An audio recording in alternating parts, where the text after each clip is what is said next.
একটা verified page আছে। আমি বলেছি যে উনি সাবেক প্রধানমন্ত্রী, উনি এখন কারা অভ্যন্তরে আছেন, উনি সাজাপ্রাপ্ত।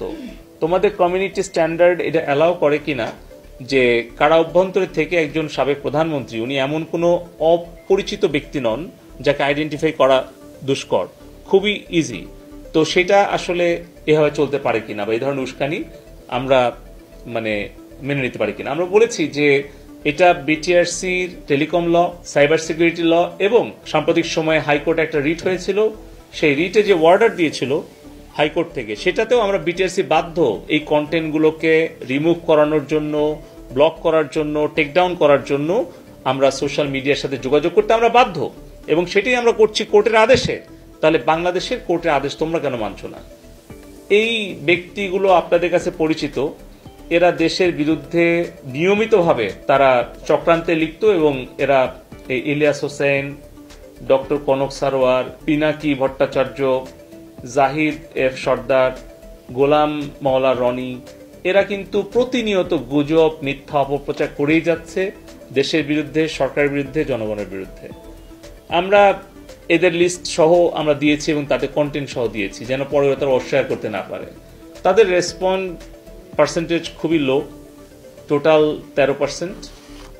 আমরা যে রিকোয়েস্টগুলো পাঠিয়েছিলাম এবং তাদের স্বয়ংক্রিয়ভাবে যেটা করার কথা সেটাও তারা করেনি।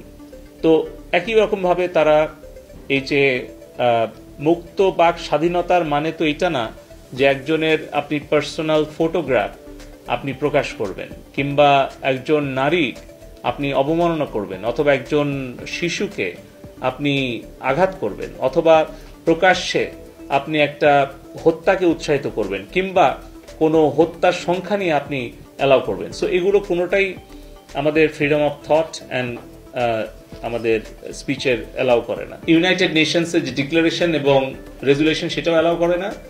এবং মেটা তাদের যে কমিউনিটি স্ট্যান্ডার্ড, যেটা জুন 2024-এর 6 তারিখে তারা আপগ্রেড করেছে, সেখানেও এই যে violence, rumour, threatening, political nudity, privacy violation, এগুলো কোনোটাই তাদের নিজেদের কমিউনিটি স্ট্যান্ডার্ড আসলে তারা কমপ্লাই করেনি। আমরা এগুলোই আমরা আমাদের যুক্তি তর্ক সহ আমরা তাদেরকে অনুরোধ করেছি যেন তারা আমাদের সাথে সহযোগিতা করে, এবং তারা আশ্বস্ত করেছেন যে তারা তাদের স্বীকার করেছে তাদের ফ্যাক্ট চেকিং ক্ষমতার সীমাবদ্ধতা আছে, তারা স্বীকার করেছে তাদের এআই এর ত্রুটি থাকতে পারে, তারা স্বীকার করেছে যে যতটুকু রেসপন্ড করার কথা ছিল, বিশেষ করে 14, 15 থেকে 23, 24 পর্যন্ত, সেটা তারা করতে ব্যর্থ হয়েছে। আগামী দিনে তারা চেষ্টা করবে তাদের রিসোর্স আরো বাড়ানোর, এটাকে স্কেল আপ করার।